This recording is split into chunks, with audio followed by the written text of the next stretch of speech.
Right now, many parts of our viewing area are cleaning up after yesterday's round of severe weather. We're going to check in with the National Weather Service on their assessment of those storms.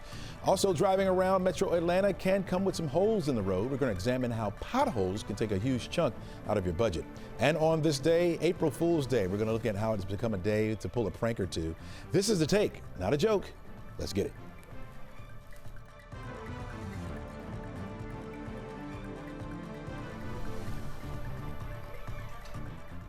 Hello and welcome. I'm Chesley McNeil, and this is The Take, where we go above and beyond the headlines and we look at the why and how stories are impacting you and your community. We invite the experts in to share their expertise and their take on today's top stories, and we try to have just a little bit of fun as well every now and again. We're going to start with those massive layoffs that are taking place today within the Department of Health and Human Services. Up to 10,000 people are expected to be let go today, with roughly a quarter of those cuts taking place at the Atlanta-based Center for Disease Control and Prevention. Those layoffs are expected to shrink Health and Human Services to 62,000 positions, lopping off nearly a quarter of the staff. Along with today's layoffs, another 10,000 workers took early retirement and voluntary separation offers. Other bureaus seeing cuts today: 3,500 jobs at the Food and Drug Administration, 1,200 jobs at the National Institute for Health, and 300 jobs at the Centers for Medicare and Medicaid Services. All right, now on to the aftermath of yesterday's line of strong storms that moved through our area. Here's what we know. The National Weather Service has confirmed at least one confirmed tornado touchdown. Now, this was in Henry County along Brandon Road. That's just north of McDonough.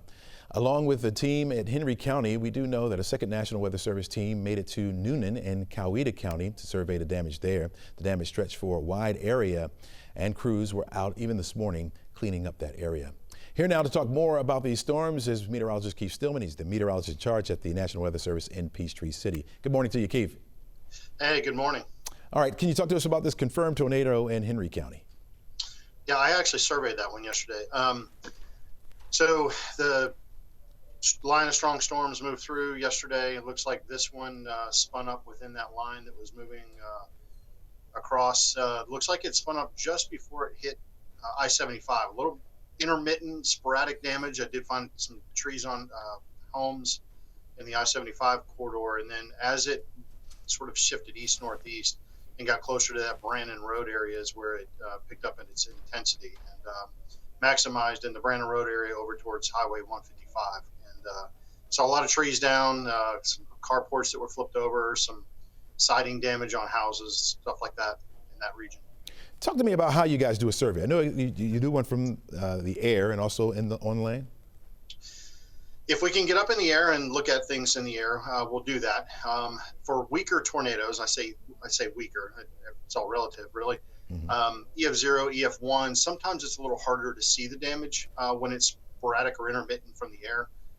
It's sometimes better to get in the air on the stronger tornadoes, but if we can get up in the air, we'll do that if it makes it a little easier. But in the cases of the storms in the metro area, there's enough side streets and roads that we can drive it on the ground.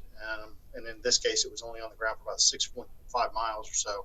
So that's not all that difficult to traverse. But we'll go inspect the damage, look at all of the factors, whether it was tree damage, trees next to houses, was the house damaged, and begin to assess what type of wind speed it will take to cause that type of damage.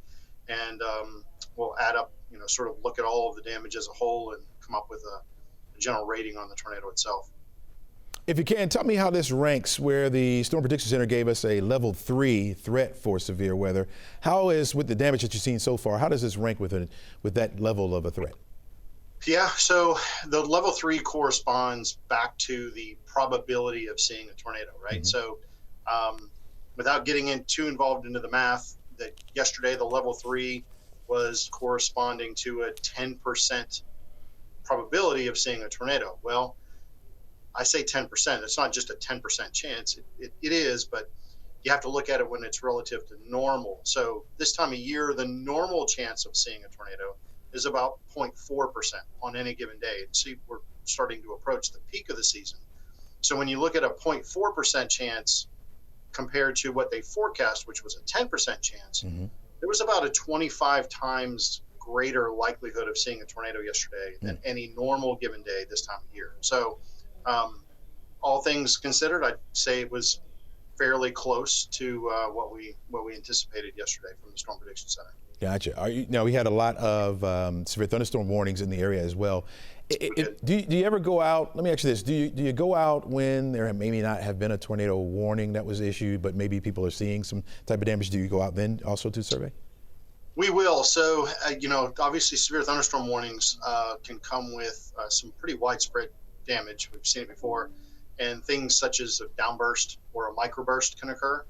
And the damage from a microburst or downburst to the person on the ground will feel, will sound, and will look like a tornado. It will down the trees just like everything else. It will blow things around. It will knock things over. It will take roofs off houses.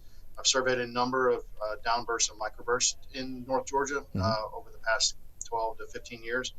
And they're just as damaging as EF1, sometimes EF2 tornadoes. And so when we get into those cases, we'll go out and determine whether or not it was a tornado or a downburst. But typically for a tree down here or there or a tree on a house that's sort of isolated, we won't typically go out and survey it and just associate it with a thunderstorm wind damage. Gotcha. Are you guys going back out today? And if so, where will you be headed? We have a team going down to Warner Robins today. We have our group internally that's finalizing what looks like it's going to be a tornado track in Coweta County. So that'll be a second tornado associated with this. There's some other damage that came in that I know it's part of our internal chat. You have access to that in the Fayetteville area. And when we line that damage up with damage in Noonan and with Coweta or with Henry County, it's sort of in line with where those tornado tracks were. And so it's a little suspicious to us that we may have to go look from the Fayetteville area eastward over towards the Lovejoy area for maybe another tornado track. We'll have to go look at that a little deeper.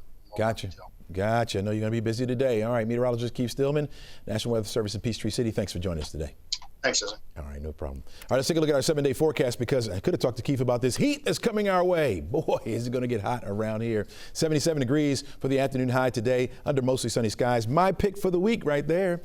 Comfortable again tomorrow, although it will be on the warm side. 84 degrees will be the high, but we'll also have cloudy skies and a chance for a few scattered showers to be, or isolated showers to be around. We'll give it a 20% chance, which means most of the area should stay dry. But then here comes the heat. 88 for the high temperature on Friday, or Thursday rather. 89 for the high on Friday. 88 on Saturday. Then a front will come through on Sunday, could bring us another round of those strong to severe thunderstorms, but also drop that temperature down. We'll go from 78 on Sunday down to 64 for a high temperature by Monday and hold on to a slight chance for some scattered showers to linger in the morning. So we'll keep you updated on that as well. But boy, it's going to get hot around here. All right, here are a few other stories that we're tracking today. A school safety bill aimed at improving how schools track and respond to potential threats is headed toward Governor Brian Kemp's desk in response to that deadly shooting that took place at Appalachia High School last September. Marietta police say one person was shot at a gas station on Franklin Gateway. That's across the street from the Atlanta United training facility. Officers say two people got into a fight at an ATM inside the store or the gas station when one person was shot and the other just took off running from there. Don't go anywhere, folks. We got much more for you coming up right after the break. Businesses are bracing for President Trump to unveil his massive tariff plan tomorrow, what he's branding as Liberation Day. Joining us now is NBC Washington correspondent Alice Barr. And Alice, what do we know about the president's tariff plan and what's new from previous rounds of tariffs? Chesley, yeah, what's new now is he's talking about levying these tariffs on basically all U.S. trading partners. And he hasn't really given specifics about how much each country might be hit with and on which products. And, there could be somewhat of a scale because he said that these are going to be reciprocal tariffs. They're going to be in response to whatever trading partners place on U.S. products that come into their countries. He wants to do the same back. So he said we're going to be a little bit nicer than other countries have been. Again, this is about, to him, restoring balance in what he sees as imbalanced trade relationships with other countries. And we're expecting to hear more details rolled out during a Rose Garden event tomorrow. That's when all these open questions should hopefully be answered, and businesses that have been bracing and waiting certainly want to hear those details. Absolutely. And the threat of new U.S. Import taxes on foreign goods has brought together some unlikely partners to oppose them, right? Yeah, this is bringing together a strange alliance in the area, between China and in the Asia nations, between China, between South Korea and Japan, that are coming together to say that they want to try to form a coalition to oppose whatever tariffs they might be slapped with. We've seen the European Union, talk about coming up with its own responses, but that's certainly an unusual, sort of bedfellows to see China joining with some of those other U.S. allies in that region. I think that's the kind of thing that critics of President Trump's trade wars have been talking about, that you might draw together other people and build alliances that maybe would not be necessarily in the U.S. interest. Gotcha. Alice Barr, thanks for keeping us up to date. Really appreciate it. All right, if you drive around Atlanta, you're bound to find them. We're talking about potholes, folks. Yep, there they are. You can just be a nuisance, or it could be serious damage to your vehicle. In fact, it was a point that Mayor Andre Dickens' most recent State of the City address, in which he said that crews have filled roughly 30,000 potholes found in the street. Ryan Pizzelkowski with the Consumer Reports is here to help us ease the pain of those potholes, especially on our tires. And Ryan, I understand that you are from New York. Is that correct? Connecticut. We're located in the test track's located in Connecticut. Just north of New York? Yep. So you know about potholes, in other words, right? Yeah, we do. In New England, there's lots of potholes. The winter wreaks havoc on the roads, and this is pothole season right now. So have you had an experience with a pothole? Are you familiar? Luckily not, I'll say real life, but we've done some testing here. We made a couple of artificial potholes, and we did some slow-mo video works showing what happens when you hit a pothole with, a low-profile tire and a tire with a little more sidewall. Break down for us the cost on your wallet, right, of a pothole. Yeah, so, wheels and tires are expensive. Everyone knows this. Wheels are even more expensive, and then your car itself is extremely expensive. So, avoiding potholes or, trying to mitigate the impact that you hit the pothole at can help reduce the damage done to your vehicle, your tire, or even your wheels. So we recommend slowing down, no sudden movements of the wheel. There might be a car next to you. Swerving is not going to help anybody out. But slowing down, lowering the velocity that you hit the pothole at can help reduce the damage done to the tire, wheel, and even your suspensions. And even when you hit a pothole, sometimes you'll hit a pothole and it doesn't sound good, it feels bad, but you can look at the tire afterwards and take a quick look at it, and it might look fine, but there can actually be internal damage in the sidewall that you can't see. So we recommend if if something feels amiss afterwards, the steering is off a little bit, or your alignment, out of whack a little bit, to definitely take the car, have the wheels, tires, and suspension checked by a professional. Yeah, you mentioned the speed. Now, sometimes, and I've experienced this, you can't really see it, especially at nighttime, and you hit that pothole, you're like, whoa. Is it more the speed, or is it more the size, or both? It's all factors. The size of the pothole, how deep it is, how big of a wheel and tire package your vehicle has. A large truck has a bigger tires, a larger diameter, so it might roll over that pothole a little easier than a smaller car. Low-profile tires with less sidewall, are very prone to damage because there's just less sidewall to cushion that blow. And that actually happens as the tire pinches itself between the road and the rim, and it ruins the sidewall. And a sidewall puncture you cannot fix on a tire. The tire is garbage at that point. Oh, wow. You mentioned some other issues besides the tire could be affected by the pothole. Talk to us about a few more of those. Yeah, so you can. I've seen tires get punctured, ruin the wheel, and then throw the alignment off, your steering system.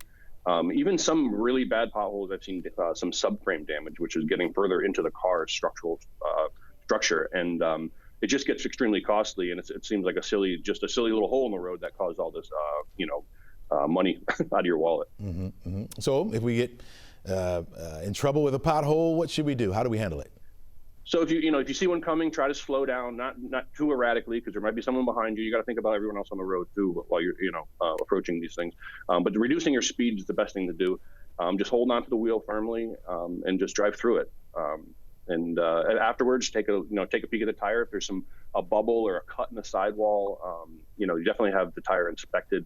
You could have ruined the tire, and you could still be holding air, but you could have ruined the tire. Maybe like $250 a pop, huh? It can be anywhere from $200 to $300 a piece of tire, depending nowadays. A lot of cars are coming with, higher trim models are coming with bigger wheels, which means less sidewalls, more expensive tires, and they're expensive. Oh my gosh, yeah. Just fix them. We just want you to fix them, right? That's all we want you to do. Yeah. All right, Ryan Pizzelkowski, thanks so much for being with us today. Really appreciate it. Take care. All right. Plenty more stories for you. Don't go anywhere. We'll be back right after this.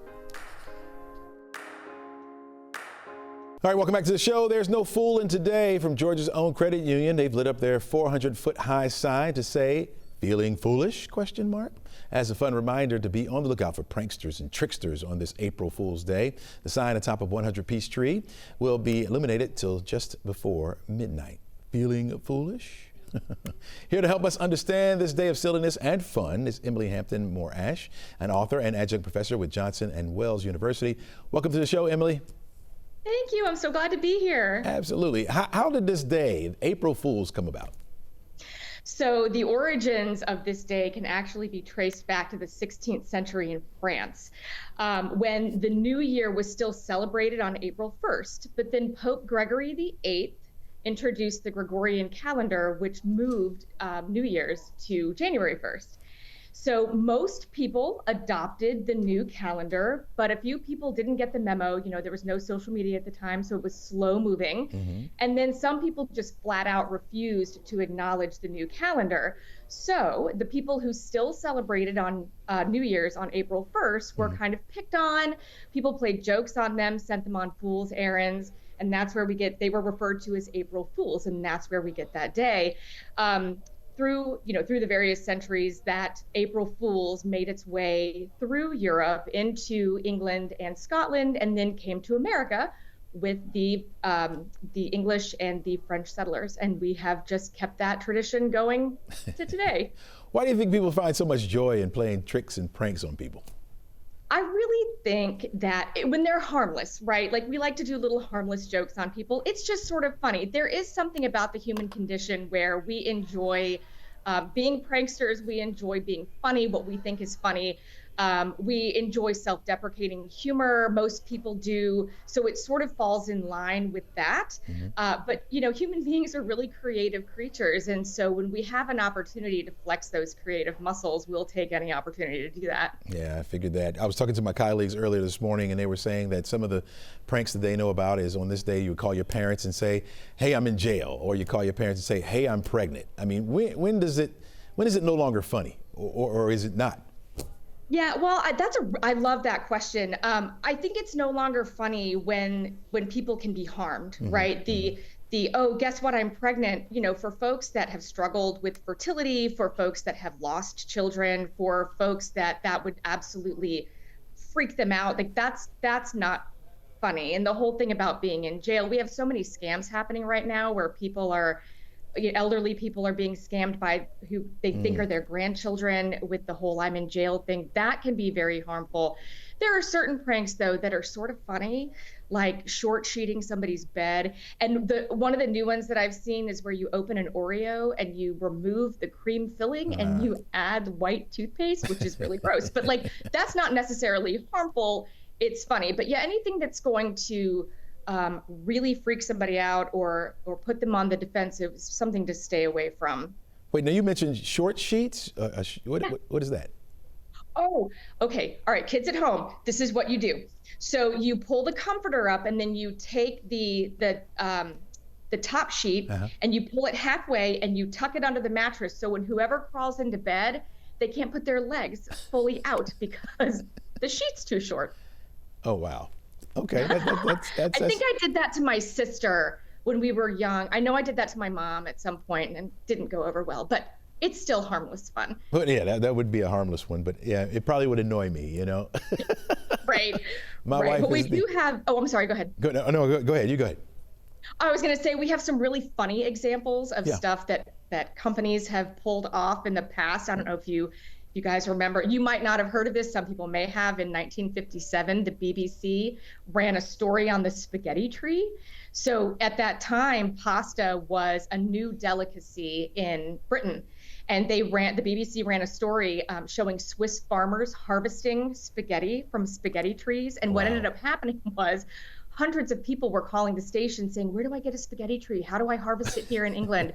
And another really great one, if those of you who are my Gen X cohorts, in 1996, when Taco Bell took out $300,000 worth of ads throughout major markets and saying that they bought the Liberty Bell. Oh, wow. And they were renaming it to the Taco Liberty Bell. And the Philadelphians were not Oh, yeah, least at all. of course. So there have been some really funny, large-scale pranks that have happened. But yeah, let's keep it kind of on the sensitive side. Absolutely. Lastly, you mentioned that you played a prank on your sister. Is there anybody else you played a good April Fool's prank on? You know, I haven't done a good April Fool's joke in a really long time, though. I did make a hot chocolate for my son last year, but instead of adding cinnamon, I added chili powder. Oh. But unfortunately, he thought that was yummy, so backfired. That's when it turns back on you, right? Exactly. All right, Emily Hampton-Morash, thank you for joining us today and giving us new practical jokes to play on people. Have a wonderful day. Thanks. Happy April Fools. All right, if you're looking for a meal in a hurry, new research shows Chick-fil-A lines move the fastest. And it consistently gets more orders right with a 92% accuracy rate since 2019. Burger King and McDonald's round out the top three. I'm hungry, but hopefully they don't play any jokes or pranks. Don't go anywhere, folks. My final take right after the break.